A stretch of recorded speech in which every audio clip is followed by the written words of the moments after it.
Justin Trudeau wraps up his visit to India today. It was a trip that included a $1 billion new investment deal between India and Canada. And for more on the Prime Minister's roller coaster of a trip to India, we're joined now by Aarti Tikoo Singh. She is the Senior Assistant Editor at the Times of India in New Delhi. Aarti, from this vantage point, it seemed like a roller coaster visit for us, for the Prime Minister. But if you had to describe it in a single word or phrase, how would you describe Trudeau's visit to India? Well, I would say that Prime Minister Trudeau's visit to India has been a colossal failure of diplomacy and leadership skills on his part. I think it's unprecedented in the history of international relations between two friendly countries that a Prime Minister has earned so much flack and ridicule by general public and by and cold shoulder by the government of India. I think it hasn't happened ever in the history of India. So I would say it's been a massive failure. Okay, let's drill down a bit on that, because some would say that this $1 billion deal came out of it, that people enjoyed his appearances there. But there was one issue that certainly dogged him even before he got to India, which was this perceived, certainly perceived by some, that the Canadian government is sympathetic to the Sikh Khalistani movement. And then, of course, many of the members of his cabinet, his wife, were pictured with someone who is connected to the Khalistani movement, someone who is convicted of attempted murder, and he was there with the Canadian dignitaries in India. How do you perceive that and how that unfolded?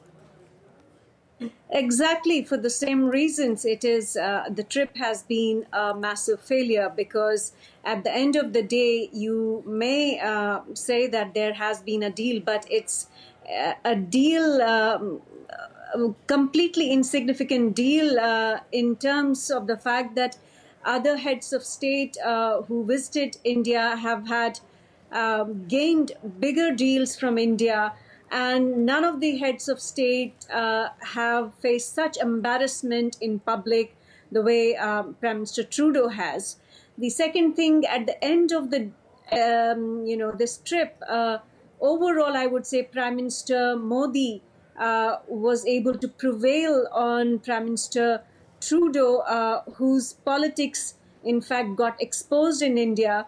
The politics of, I would say, regression and the politics of appeasement of religious groups and minority, extremist groups. I think Prime Minister Trudeau's advisors did not clearly advise him well about what really is India touchy about as far as Indo-Canadian relations are concerned.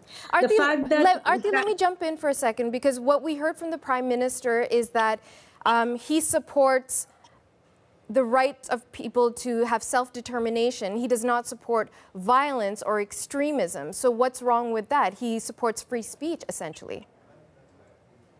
Well, there is a difference. The fact that, this gentleman who was invited to the dinner party at Canadian High Commission in Delhi and was part of the Prime Minister Trudeau's delegation was an ex-terrorist of Sikh Khalistani extremist movement in India.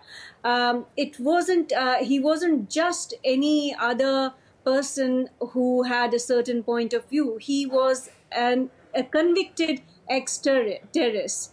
The second thing about Prime Minister Trudeau's politics is that he seems to be close to the Khalistani elements in Canada, and Khalistan is a major issue in India, because in the 80s, Khalistan movement was not just a demand for self-determination. It was religious terror in Punjab, one of the important states in India, where hundreds of innocent men and women were killed by the Sikh extremist terrorists. So it's not just about freedom of expression or freedom of expression of ideas. It goes beyond that, because India has suffered on account of terror, not only in Jammu and Kashmir, which is again a northern state, but also in Punjab in the 80s. In fact, the outcome of the terror in Punjab was that Prime Minister Indira Gandhi was killed by one of her guards following the crisis in Punjab. So I would say this is not simply about freedom of ideas.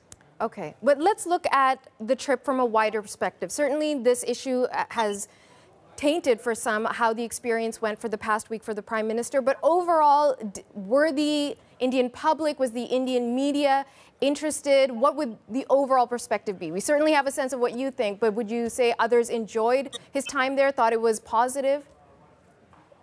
No, I would say the general perception, and this is across political spectrum, whether it's the Congress party, which is the opposition party in India at the moment, or the BJP, which is the ruling party in Delhi right now.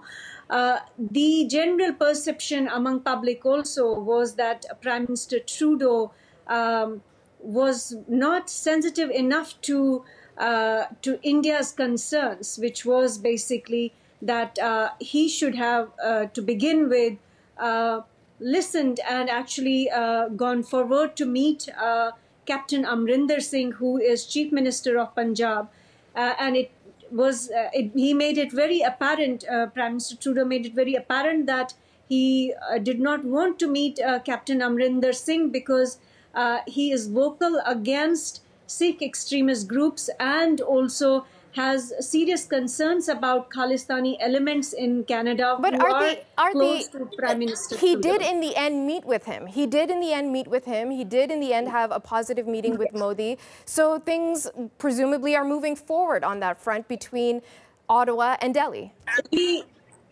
You're right. He met Captain Amrinder Singh in the end, but the fact that he met him only after when so much public pressure had been, built up, and so much, ridicule and mockery had happened over Prime Minister Trudeau's political stance. I don't think he met Captain Amrinder Singh out of his own will or out of his own political insight or political understanding of Indian issues. He met him only under pressure.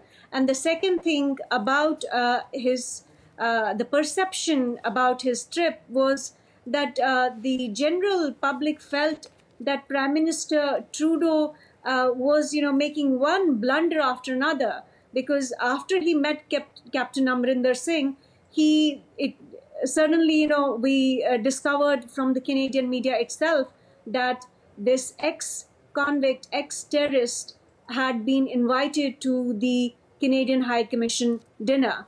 The third point I would say that, in the end, Prime Minister Modi got a joint statement with Prime Minister Trudeau, and it was clear that Prime Minister Trudeau had conceded to every single demand that India had put forward, which was to declare Khalistani elements as terror groups, like, in fact, in the joint statement, two major groups of Sikh extremists were mentioned as terror groups, Babar Khalsa and Sikh Youth Federation. So it seemed that, Prime Minister Trudeau had to give massive concessions, and this does not sort of make him a great world leader.